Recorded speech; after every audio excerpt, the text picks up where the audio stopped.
Hi everyone, आज से शुरू करने जा रहे हैं हम unit 1 that is electrostatics and chapter जो तुम्हारे पास है number 1 that is electric charges and field. तो चलिए शुरू करते हैं। फिर चैप्टर को हम शुरू कर रहे हैं उसके यूनिट के नाम से दैट इज इलेक्ट्रोस्टैटिक्स। पहले समझेंगे इसका मीनिंग क्या होता है, ठीक है।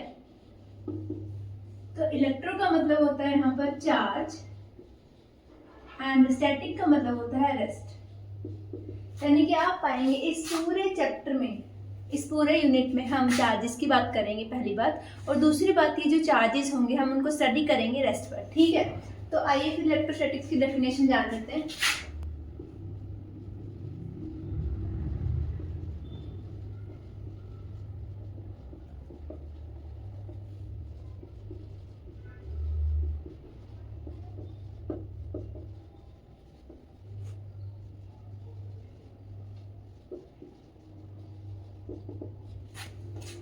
तो इलेक्ट्रोस्टैटिक्स फिजिक्स की वो ब्रांच है जिसमें हम चार्जेस के बारे में पढ़ेंगे, मतलब चार्जेस के बारे में पढ़ेंगे लेकिन चार्जेस रेस्ट पर होंगे।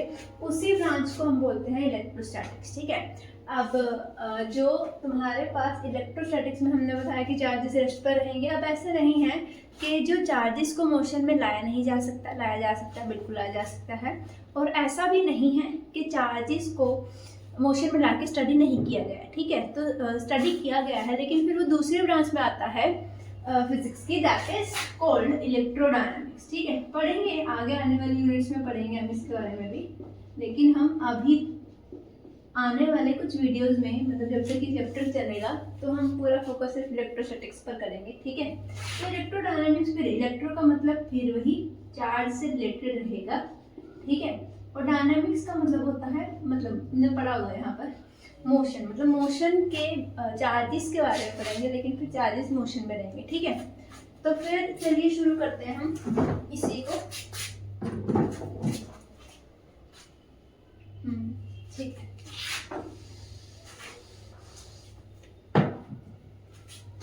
तो शुरू कर रहे हैं चैप्टर को इलेक्ट्रिक चार्जेस के साथ। तो इलेक्ट्रिक चार्जेस देखो एक बार क्या होता है। ये डेफिनेशन लिखी हुई है बुक में, दैट डेफिनेशन नहीं है, खैर अभी ये हम इसको डिफाइन नहीं कर पा रहे हैं, अभी जस्ट बता रहे हैं इसकी प्रॉपर्टीज के बारे में, ठीक है।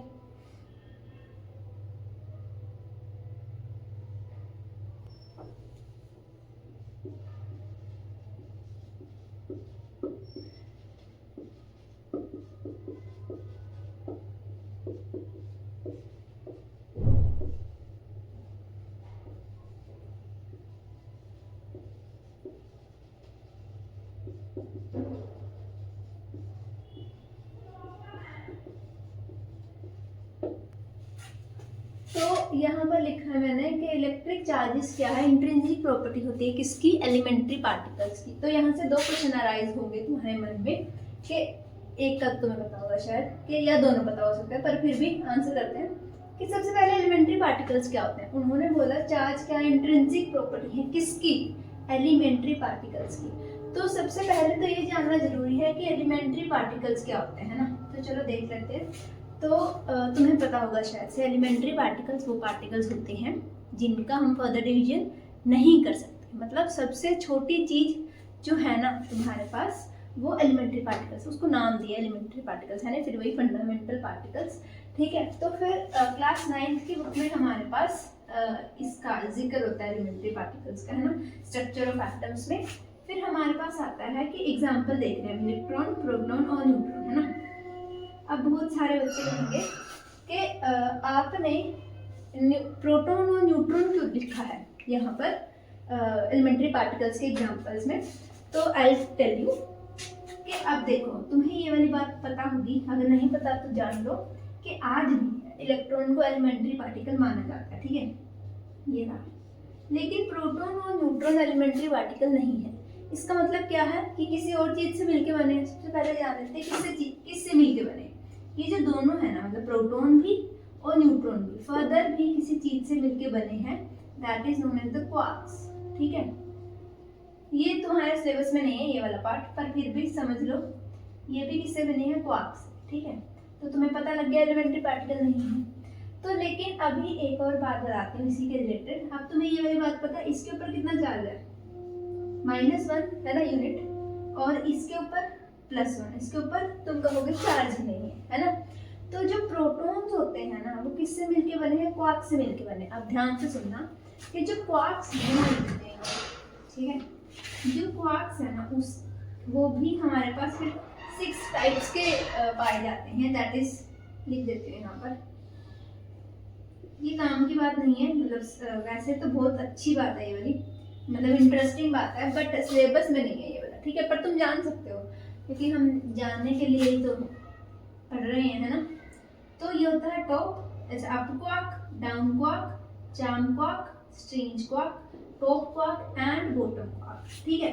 ये 6 तरह के क्वार्क्स पाए जाते हैं और इनके ऊपर जो चार्जेस रहते हैं ना, एक रहता है -e/3 और 2e/3, ठीक है, ये चार्जेस पाए जाते हैं। समझ आई बात।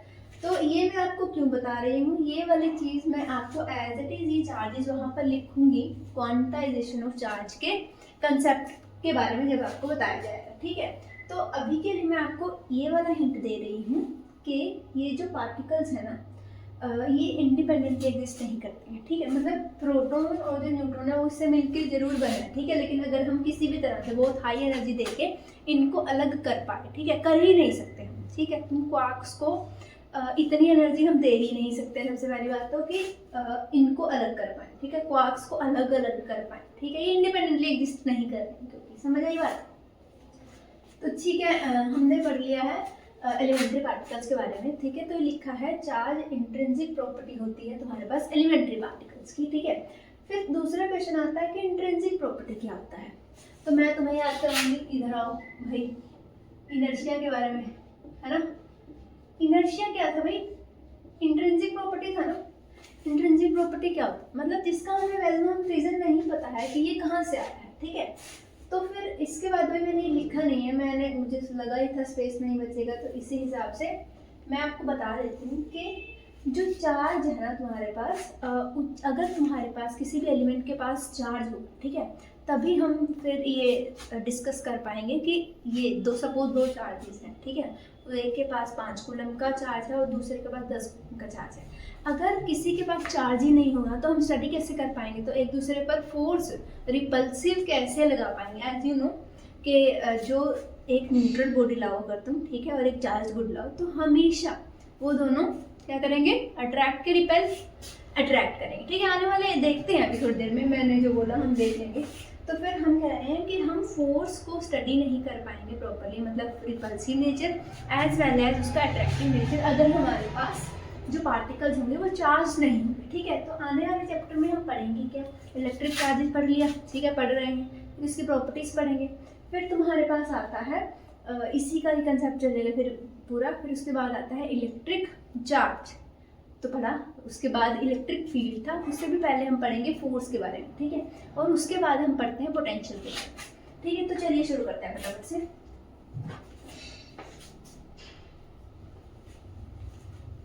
ये रब कर देते हैं हम।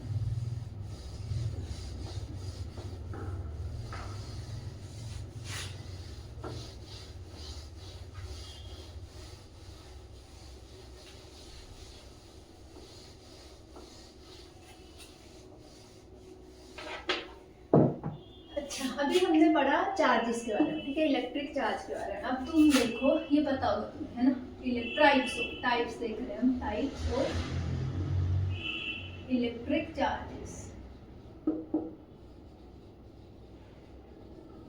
टाइप्स देख रहे हैं इलेक्ट्रिक चार्जेस के।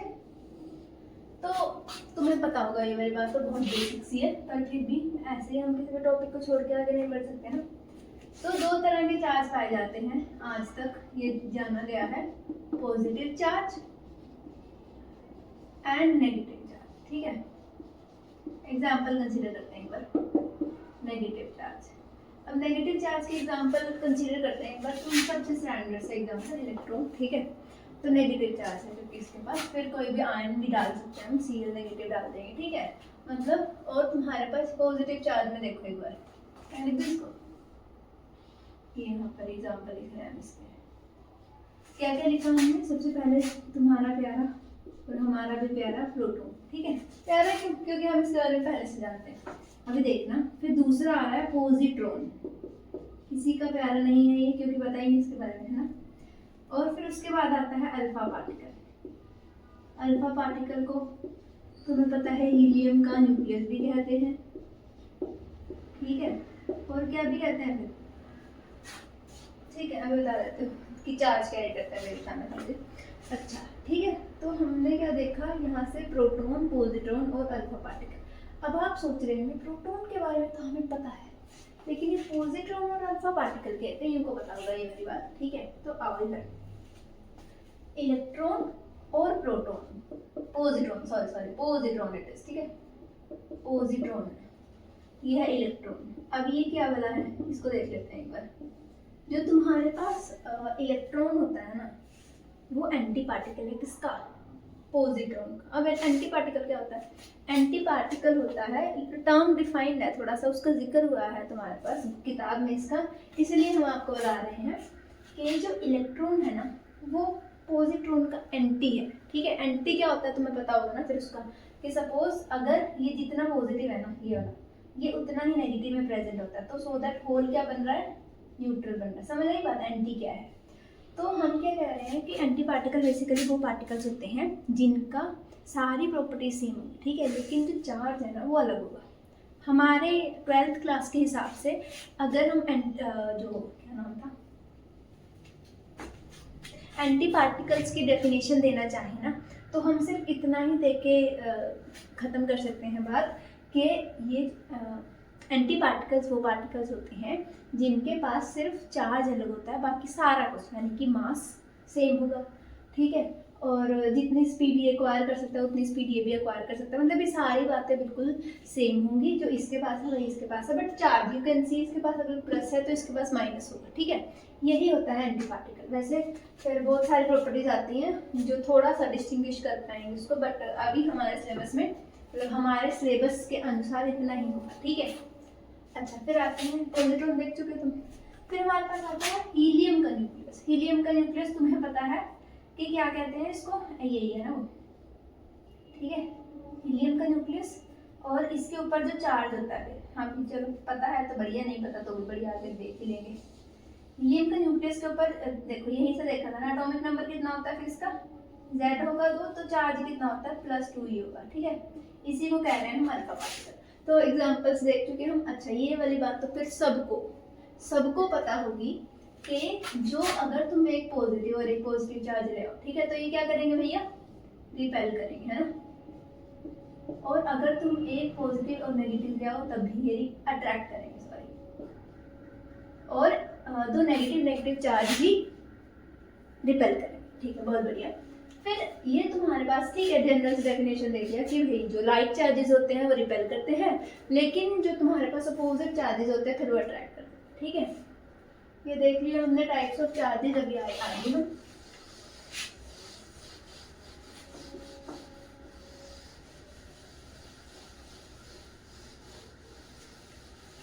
कितना हो गया है बोर्ड, कितना, चलिए शुरू करें फिर। लास्ट हमने पढ़ा कि टाइप्स ऑफ चार्जेस देख चुके, फिर हम देखते हैं एक बार प्रॉपर्टीज देख लेते हैं चार्जेस की, ठीक है। प्रॉपर्टीज ऑफ चार्जेस,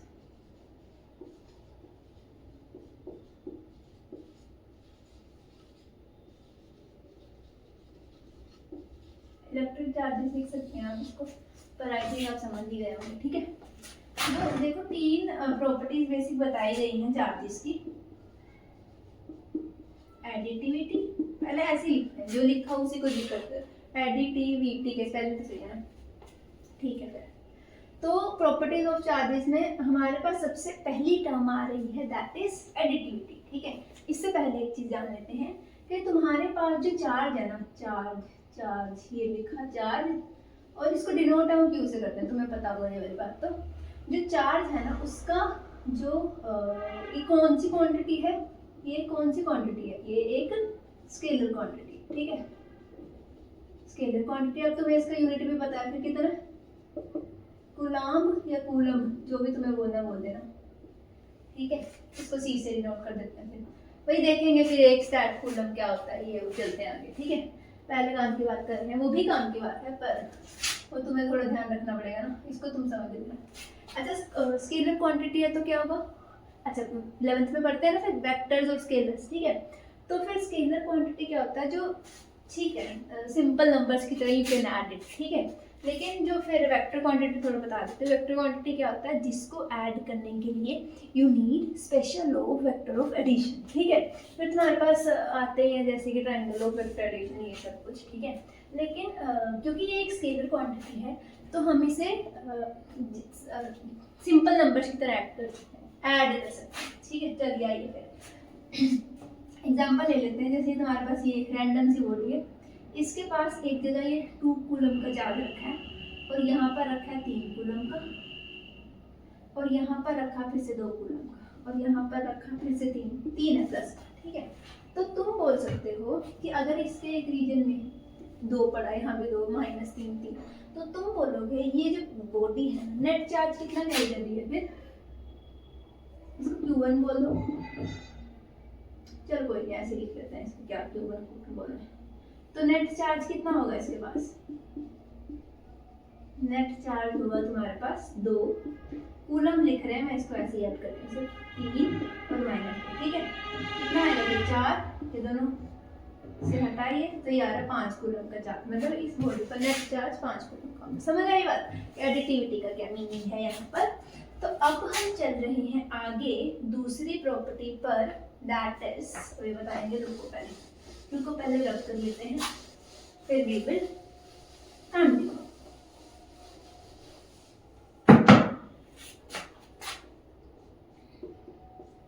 सेकेंड तुम्हारे पास आता है conservation of charge, conservation of charge. अभी कंजर्वेशन ऑफ चार्ज क्या होता है? अच्छा, कंजर्वेशन ऑफ चार्ज से मतलब मुझे क्या ध्यान आता है, वो जो हम कंजर्वेशन ऑफ एनर्जी वाला पढ़ते हैं ना, कि energy can neither be created nor be destroyed, पर उसको फिर हम एक फॉर्म से दूसरे फॉर्म में ट्रांसफर कर सकते हैं ना।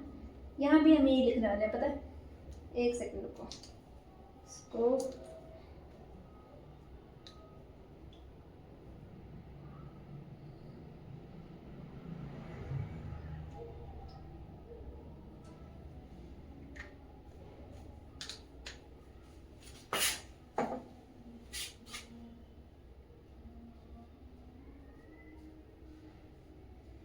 कंजर्वेशन ऑफ चार्ज में हम ये बोलते हैं, पहले बोल देते हैं, 1 मिनट लगेगा इन प्रॉपर से चले, ताकि कंजर्वेशन ऑफ चार्ज में हमारे पास ये फिर से बोलेंगे, कंजर्वेशन ऑफ चार्ज मतलब चार्ज को ना ही हम क्रिएट कर सकते हैं ना ही हम डिस्ट्रॉय कर सकते हैं, हम सिर्फ उसको एक बॉडी से दूसरे बॉडी में ट्रांसफर कर सकते हैं, ठीक है। बिल्कुल वही डिट्टो कॉपी है, पर इसको समझते हैं। चलो शुरू करते हैं एक बार ना, यहाँ पर एक टर्म आती है फिर कि देखो ध्यान से सुना, तुम्हारे पास ना अगर ये यूनिवर्स है, ठीक है, एग्जाम्पल के लिए बोल रहे हैं हम आपको, ये एक यूनिवर्स है और इस पूरे यूनिवर्स में सिर्फ ये जो बॉडी है ना, ये क्यों चार्ज कैरी कर रही है, ठीक है। तो या फिर तुम ऐसे भी कह सकते हो कि पूरा यूनिवर्स है, ठीक है, ये पूरे यूनिवर्स है ना, हमने इसको आइसोलेट किया, ये जो बॉडी है ना, इसको ऐसा मीडियम में इसको रखा हुआ है मैंने, ठीक है, जो कि ना ये इसको चार्ज दे सकती है, ठीक है, ना ही इसको चार्ज, ना ही सराउंडिंग से मतलब इसका कोई इंटरेक्शन नहीं हो रहा, ठीक है। सराउंडिंग को ना ही ये चार्ज दे रही है, ना ही सराउंडिंग से चार्ज ये बॉडी ले सकती है, ठीक है। तो इसी को हम बोल रहे हैं आइसोलेटेड। समझ आए कि अकेला किसी भी जगह पे बस पड़ा हुआ है, किसी से इंटरेक्ट नहीं कर पा रहा। अगर इंटरेक्ट नहीं कर पा रहा तो इसके केस में तो यही होगा ना कि चार्ज का ट्रांसफर नहीं कर पा रहा है किसी भी तरीके से, ठीक है। तो हम क्या कह रहे हैं कि अगर तुम्हारे पास कोई भी आइसोलेटेड बॉडी है ना, तो खुद से ना ही वो चार्ज का ट्रांसफर कर सकती है, मतलब अपना चार्ज इसको नहीं दे सकती, ठीक है, ना ही इधर से चार्ज ले सकती है। तो इसी को हम बोल रहे हैं कंजर्वेशन ऑफ चार्ज, मतलब जितना चार्ज है उसके पास उतना ही चार्ज रहेगा, ठीक है। अब ऐसा इट इज पॉसिबल कि सपोज इसके पास यहाँ पर 2 कूलम चार्ज करा था और यहाँ पर -3 कूलम और यहाँ पर 5 कूलम, ठीक है। तो नेट चार्ज बोलो इसके ऊपर फटाफट कितना हुआ, तो 2 + 5 और -3 कितना बना, 7 और 2 कितना बना, 4, है ना। 4 कूलम का चार्ज इसके ऊपर है ना। तो अब ऐसा हो सकता है कि इस बॉडी में अपने आप से इंटरनल चेंजेस कुछ आए, जिसकी वजह से ना इसका जो यहाँ पर सपोज अब जो नया चार्ज हो गया वो 1 कूलम हो गया है, और यहाँ पर हो गया है 6 कूलम, ठीक है। अब तुम फिर से चेक करो क्यू डैश कितना आएगा, ये तो मैंने बोल दिया क्यू कितना होगा, क्यू डैश कितना होगा 1 - 3 + 6, तो फिर 1 + 6 किया 7 - 3, अभी भी 4 ही कूलम आ रहा है ना। तो मतलब कहने का मतलब ये हुआ कि अगर बॉडी में कुछ इंटरनल ऐसे चेंजेस आए जिसकी वजह से जो चार्ज है वो कहीं गायब नहीं हुआ, कि बस थोड़ा चार्ज ये इधर चला गया और ये इधर चला गया, ठीक है, तो उससे भी जो कंजर्वेशन ऑफ चार्ज का कॉन्सेप्ट है वो वैलिड रहेगा, ठीक है, समझ आई बात। तो शुरू करते हैं फिर, है ना। अभी हमने एक आइसोलेटेड बॉडी के लिए बोला कि चार्ज को ना ही हम क्रिएट कर सकते हैं ना ही हम डिस्ट्रॉय कर सकते हैं, हम सिर्फ अगर आइसोलेट ना हो, ठीक है, हम सिर्फ एक बॉडी से दूसरे बॉडी में ट्रांसफर कर सकते हैं, ठीक है। यहाँ पर लिख रही हूँ मैं, लिख देती हूँ भाई, charge can neither be created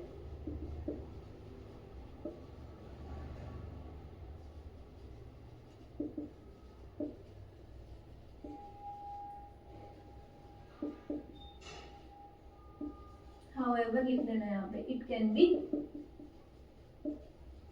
transferred from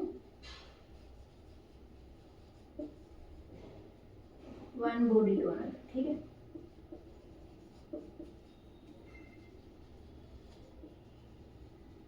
यही कह रहा है कंजर्वेशन का कॉन्सेप्ट। चल रहे हैं आगे, इसी को समझ रहे हैं, अभी खत्म नहीं किया इसको, इसी को समझ रहे हैं। ये तो हमने आइसोलेटेड बॉडी का कॉन्सेप्ट किया था, ठीक है। अब एक एग्जांपल कंसीडर करो, एग्जांपल कौन सा लें फिर, चलो ठीक है। अगर हम ये कंसीडर कर रहे हैं, ठीक है, ये कौन है, गामा है, ठीक है, इसलिए मैं सोच रही थी इसको लूँ के नाम, एक दूसरे एग्जांपल कंसीडर करते हैं। वैसे पहले इसको समझ लेते हैं। देखो ये क्या है, गामा फोटोन है, ठीक है, ये गामा फोटोन होगा, तो तुम्हारे पास क्या हुआ, इसके पास चार्ज में ध्यान रखना 0 होता है, इसके ऊपर नेट चार्ज 0 होता है, लेफ्ट हैंड साइड पे देख रहे हैं, नेट चार्ज इसके ऊपर 0 होता है, ठीक है, लेफ्ट हैंड साइड पे।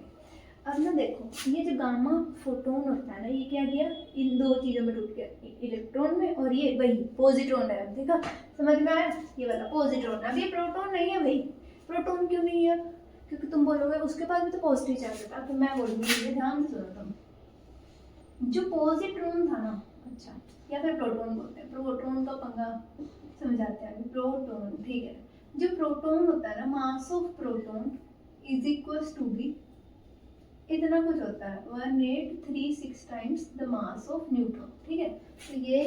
तो ये सेम नहीं है, समझ आई बात।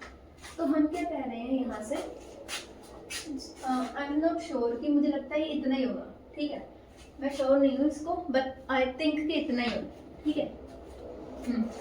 क्योंकि फिर चेक कर लेते हैं एक बार, इसका मास कितना होता है 1.67 × 10⁻27 ना, ये प्रोटॉन इलेक्ट्रॉन लिखना है, मैंने न्यूट्रॉन डाल दिया, और इसका मास कितना होता है 9.1 × 10⁻31 किलोग्राम, हाँ लगभग इतना ही आएगा, 1000 कुछ करके इतना ही आएगा, कर सकते हैं हम तो कैलकुलेट, इतना ही आएगा।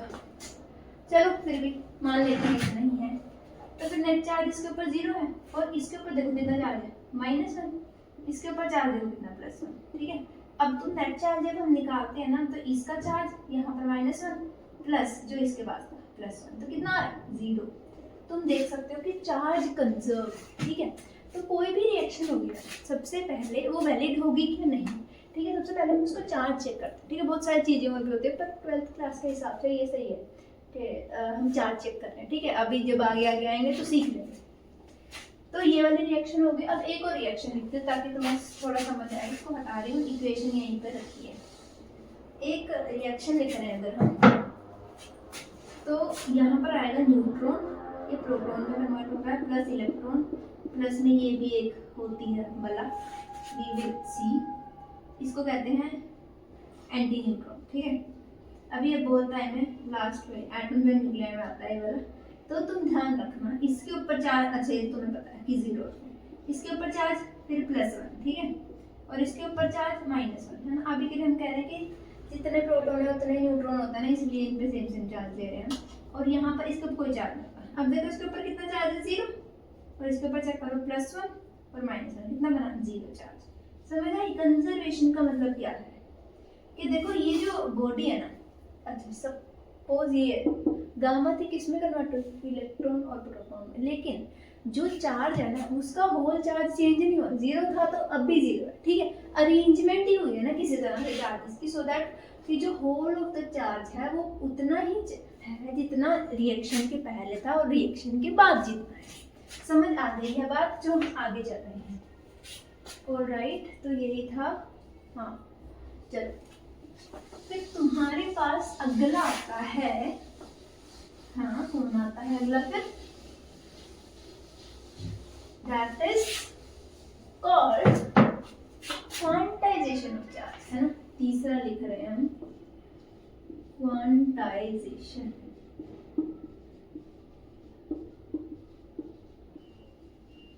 Of charge. अब क्वांटाइजेशन का मतलब जानेंगे तभी तो आगे चलेंगे ना, इतना बड़ा भारी सा वर्ड है। इसको देख लेते हैं, कईयों को पता ही होगा पर हम देख रहे हैं। क्वांटाइजेशन का मतलब होता है डिस्क्रीट, ठीक है। अब बिल्कुल अच्छा मीनिंग तो इसका होगा, है ना, है भी, और पर हमारे हिसाब से समझने के लिए हम इसका मतलब होता है डिस्क्रीट। अब ये देखो, तो और दूसरा वर्ड तुम्हें पता है इसका नाम, अगला इसका ही अपोजिट अगर हम कहें कॉन्टिन्यूम होगा। तो तुम ये देखोगे कि जब हम क्वांटाइजेशन का बात करते हैं तो हम बात करते हैं हाई एनर्जी की टर्म्स में। समझ आई बात? हाई एनर्जी पे, अच्छा ध्यान से सुनो, ये वाला जो क्वांटम कॉन्सेप्ट है ना, ये वाला सबसे पहले मैंने तुम्हें बोला कि हम किसकी बात करते हैं, डिस्क्रीट की बात करते हैं। डिस्क्रीट का मतलब अलग अलग अलग, ठीक है। मतलब तुम सारे, जैसे सीढ़ियाँ होती हैं, जैसे ये सीढ़ियाँ हैं, अब सीढ़ियाँ कैसे गिनो, 1 2 3 ऐसे गिनते हैं ना। तुमने ये सुना 1.5 सीढ़ी बना देते हैं, 1.25 बना देते हैं, ऐसा तो कोई कंसेप्ट होता ही नहीं है ना। तो यही कंसेप्ट हम क्या कह रहे हैं, क्वांटम लेवल पे चीज़ें डिस्क्रीट हो जाती हैं, ठीक है। मतलब चीज़ें डिस्क्रीट फिर तभी होती हैं जब हम हाई एनर्जी की टर्म्स में बात करते हैं। समझ आई बात? ठीक है। तो हम क्या कह रहे हैं, क्वांटम का मतलब डिस्क्रीट होता है, और यानी कि माइक्रोस्कोपिक लेवल पे अगर मैं टर्म यूज़ करूँ तो माइक्रोस्कोपिक लेवल पर जो थिंग्स होंगी वो डिस्क्रीट हो जाएंगे, नॉट डिक्रीज होंगे, डिस्क्रीट हो जाएंगी। सब अलग डिस्क्रीट हो जाएंगे। तो ये कहता क्या है, हमने कहानी सुना ही क्या कहता है, ये कहता है Q is equal to n, ठीक है। प्लस माइनस एन हो सकता है, प्लस भी हो सकता है, माइनस भी हो सकता है। अब इसका क्या मतलब है, Q is equal to plus minus n. अब थोड़ा सा एक कॉन्सेप्ट सुनना ध्यान से, तुमने सुना होगा ये वाली बात, अगर नहीं सुना तो ध्यान शुरू से बताऊंगी मैं, तो समझ जाना, ठीक है। हम क्या कह रहे हैं, सपोज ये तुम्हारे पास रोड है, ये रोड आई और ये सिल्क का क्लॉथ है, ये पढ़ा है ना, शुरू में ही होता है, पर हम पहले ये बता रहे हैं, फिर बाद में पढ़ेंगे इसको, तुम्हें समझ आ जाएगा, टेंशन मत लेना। सिल्क क्लॉथ है, ठीक है, प्रॉपर बिल्कुल स्क्वायर कपड़ा खा रहा है, सिल्क क्लॉथ है, ठीक है। हम क्या कह रहे हैं, जब तुम्हें ये वाली बात पता है, जब हम इसको रब करेंगे इससे, तो इसके ऊपर पॉजिटिव चार्ज आ जाएगा और इसके ऊपर नेगेटिव चार्ज, है ना। तो अब तुम मुझे ये वाली बात बताओ कि जो चार्ज पहले तो न्यूट्रल थी, ये वाली न्यूट्रल थी। ये कहानी ये कहती है कि जब चार्ज का ट्रांसफर हो रहा है ना, मतलब अभी के लिए तुम कहो जब इलेक्ट्रॉन का ट्रांसफर होगा ना, तो अब ये नहीं होगा कि सबसे पहले तो न्यूट्रल थी, है ना, ये ले लेते हैं प्लस, इसको इधर रखते हैं, तो गंदा हो रहा है बहुत ही, ये माइनस माइनस इस ऐसा कुछ सिनेरियो होता है इसके पास, ठीक है। और ये भी न्यूट्रल थी, 2 प्लस और 3, जो 3 माइनस 3 प्लस, ठीक है। जब मैंने इसको रब किया ना, तो ये जो इलेक्ट्रॉन थे ना एक्सेस, ये यहाँ चले जाएंगे, ठीक है, एक्सेस इलेक्ट्रॉन यहाँ चले गए। जब तुम ये देख सकते हो, अब ऐसा होगा 1 इलेक्ट्रॉन जाएगा, 2 इलेक्ट्रॉन जाएंगे या 3 है, जितने भी जाए हमें कोई मतलब नहीं है उससे, ठीक है।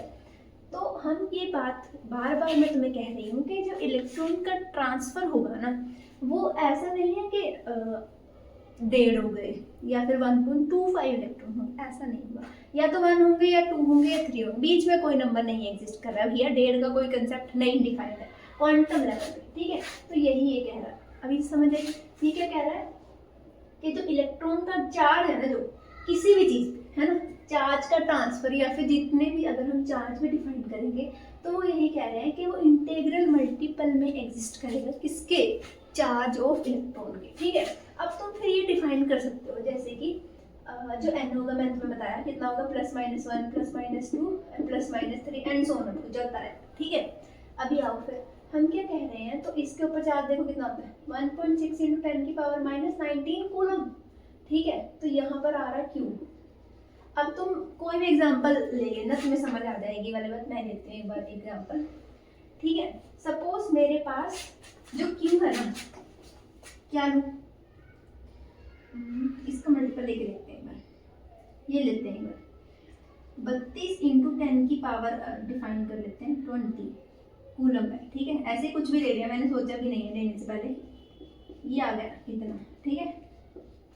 हम सोचा, ये नहीं सोचा कि होगा कि नहीं होगा, तो हम देख लेंगे इसको रख कर रहे हैं एक बार, ठीक है।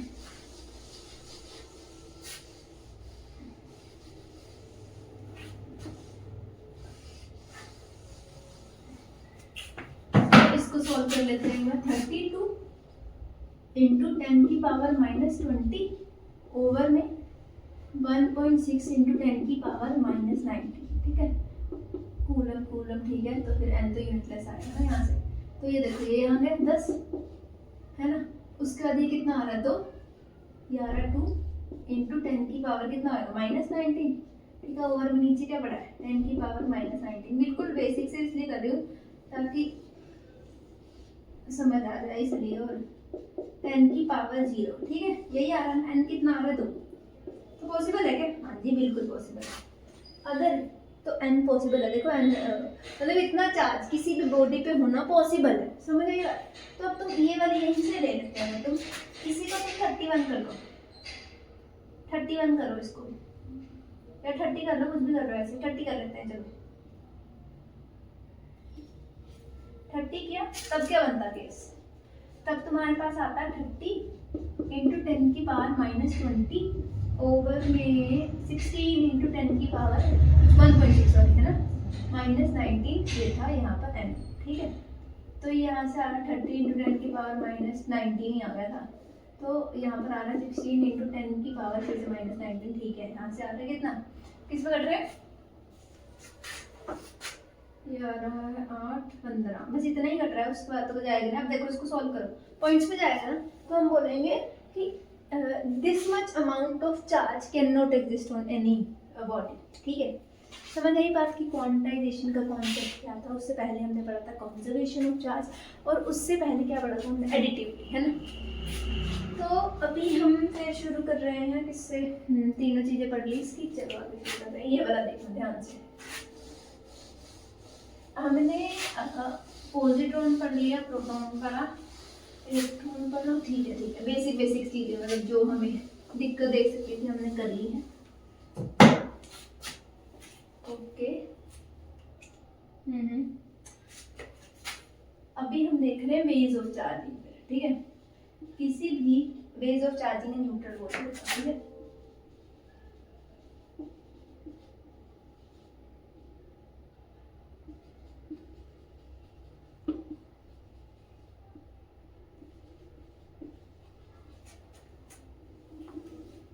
तो चलो शुरू करते हैं फिर। 3 बेसिक तरीके बताए गए हैं वेज ऑफ चार्जिंग के। एक तो रब करके होता है फ्रिक्शनल इलेक्ट्रिसिटी वाला कंसेप्ट। दूसरा होगा फिर किसी भी बॉडी को, न्यूट्रल बॉडी को जिसमें तुम्हें चार्ज ट्रांसफर करना है उसे टच करा के, यानी कंडक्शन का मेथड। लेकिन अगर तुम्हें चार्ज ट्रांसफर करना है, तीसरा ये, ठीक है, जब जो बोल रही हूँ, अगर तुम्हें बिना टच कराए चार्ज का ट्रांसफर करना है then it is called the induction method, ठीक है। पहला देख लेते हैं सबसे पहली बात। अरे फ्रिक्शनल इलेक्ट्रिसिटी की थ्योरी पढ़ रही है, फिर उसमें देखते हैं, ठीक है। ये देखो एक बार क्या कराना है हमने, हाँ इसको नाम ऐसा कुछ है, इलेक्ट्रॉनिक थ्योरी, इलेक्ट्रॉनिक थ्योरी भी बता दूंगी, पहले कंसेप्ट देख लेंगे फिर इसकी थ्योरी देखेंगे। Electronic theory of frictional electricity, frictional electricity, ठीक है, सिटी है, सी है भैया ये, ऑलराइट।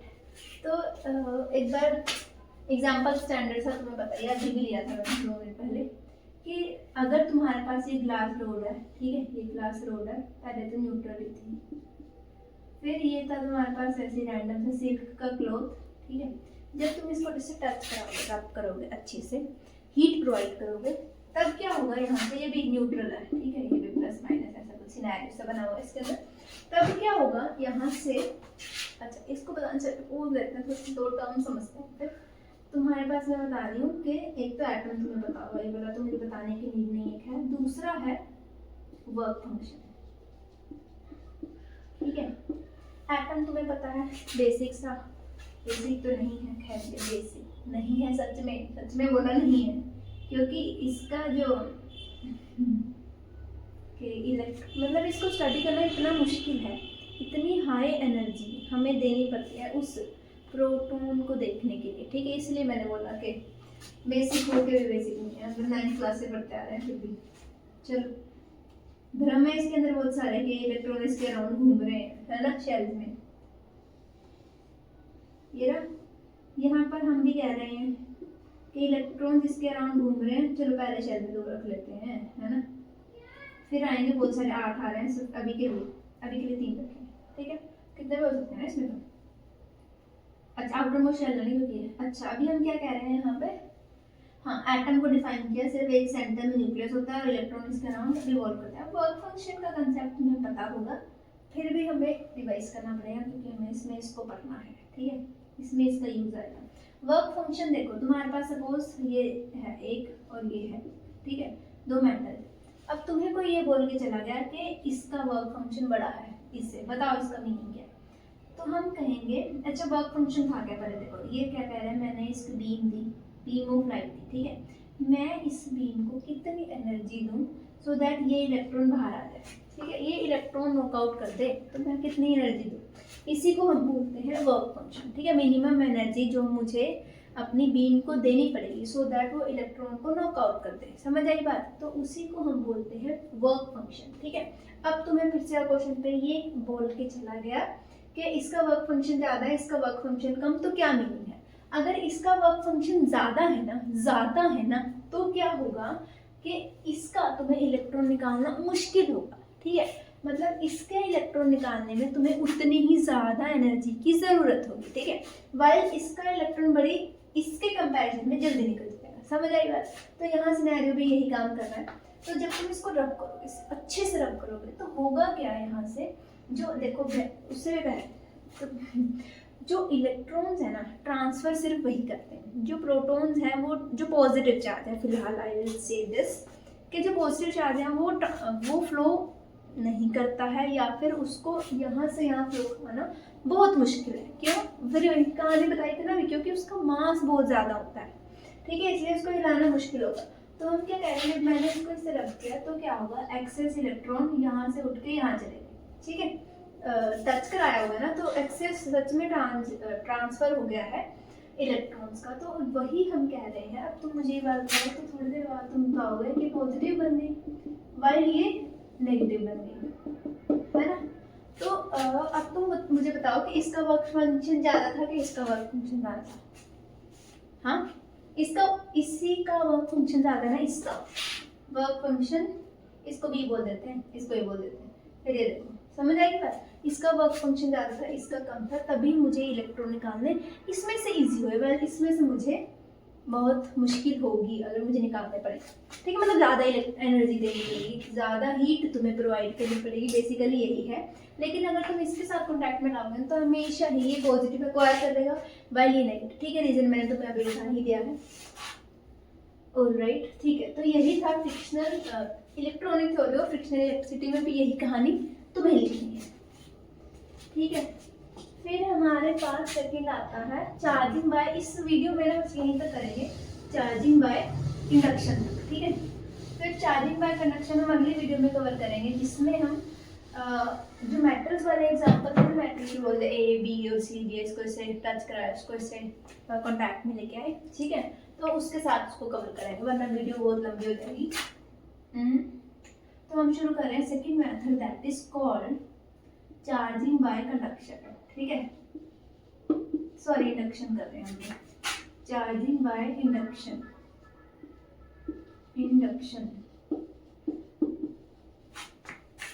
चार्जिंग बाय इंडक्शन क्या होता है। चार्जिंग बाय इंडक्शन में ना, तुम्हारे पास सपोज ही मेटल की बोल है ये वाली, ये रही, और तुम्हें इसको चार्ज करना है। ये न्यूट्रल बोर्ड हम कंसीडर करें, न्यूट्रल बोर्ड ही कंसीडर कर लेते हैं हम। और ये जो है ना, ये रही हमारे पास रोड ही लाए हैं, ये है पॉजिटिव चार्ज। ये बहुत पॉजिटिव चार्ज इसके ऊपर है, बहुत ही ज़्यादा, ठीक है। अभी हमारे इसके ऊपर पॉजिटिव चार्ज है।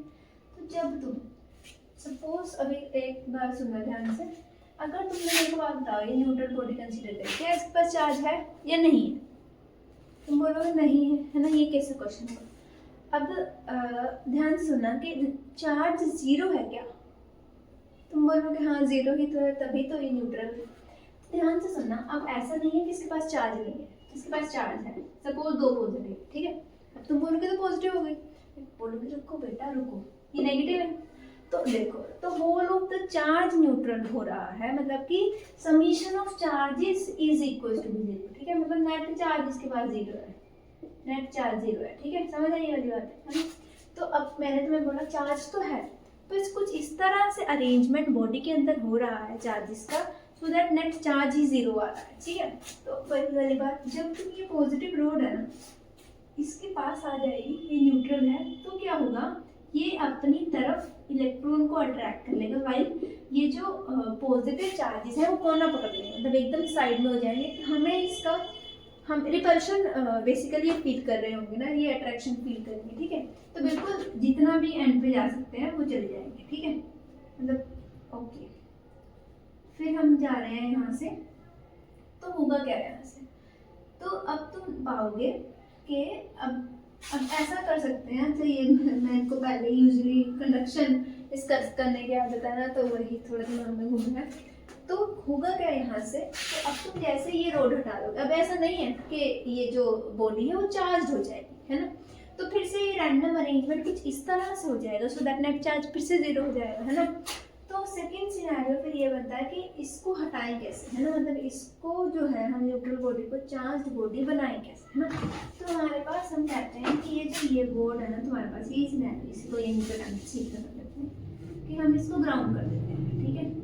अब ग्राउंड क्या होता है, सी ऑफ इलेक्ट्रॉन्स, बहुत सारे इलेक्ट्रॉन्स हैं ग्राउंड में, ठीक है। या फिर हम ऐसे भी कह सकते हैं कि जो भी तुम्हारे पास एक्सेस चार्ज बॉडी कैरी कर रही है, हम उसे ग्राउंड कर देते हैं, ठीक है। तो जैसे हम तुमने बताया कि इलेक्ट्रॉन बहुत सारे, तो इलेक्ट्रॉन जाएंगे और इसका जो पॉजिटिव चार्ज है वो खत्म कर देंगे, तो बचेगा क्या, इलेक्ट्रॉन। समझ आई बात, समझ आई यहाँ तक कि अब जो बॉडी है वो कौन सा नेट चार्ज एक्वायर कर लेगी, नेगेटिव चार्ज, ठीक है। तो अगर आपको वीडियो अच्छा लगा तो शेयर कीजिए, सब्सक्राइब कीजिए।